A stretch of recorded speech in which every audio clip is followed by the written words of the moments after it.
Oh, wow. Dude, I've got some crazy mess going on here. You got Tina Fernandez Anderson, who's been convicted of like wire fraud and doing all kind of stuff with your money. This is crazy. She's pled guilty.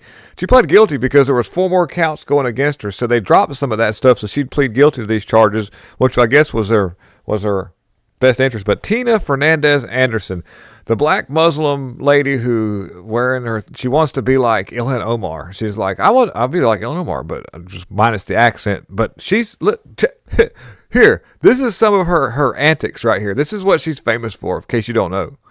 What the do I have to do in this council in order to get respect as a black woman?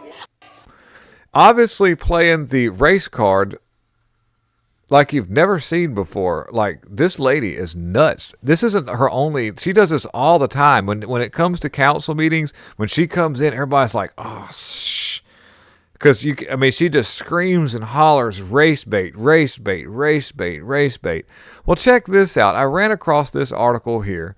And this is her right here, Tina Fernandez Anderson, a Boston City councilor, on Tuesday agreed to plead guilty to federal corruption charges after prosecutors accused her of taking most of an inflated bonus that she paid to a relative who worked for her. So what she would do is this is something very similar to what allegedly our Maxine Waters James Brown chick would do, where she would pay a daughter of hers to an astronomical, exuberant amount of money to work for her for like 5 minutes a month, which is like $100,000 a year, and then that was just pretty much a kickback scheme to pay for her gold trim Toyota Camry.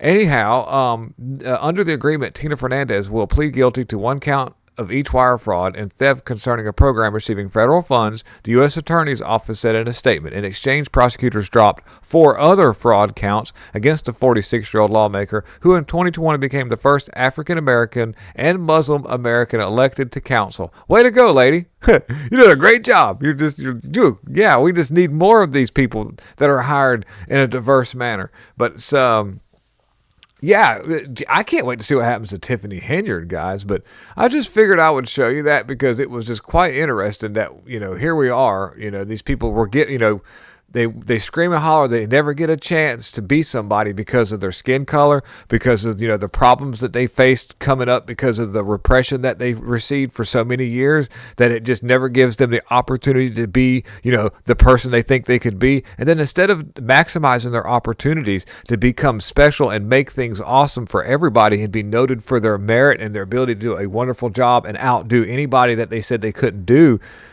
they instead take these opportunities to embellish themselves, take advantage of you, the taxpayer, take advantage of the position that was pretty much given to them because they didn't have to work for it, and just shove it all in your face and then hope that they can use their skin color in a way to where you won't find it necessary to hold them accountable for their terrible actions. So this is what you get when you hire people instead of by their merit, instead of actually looking at what they can do.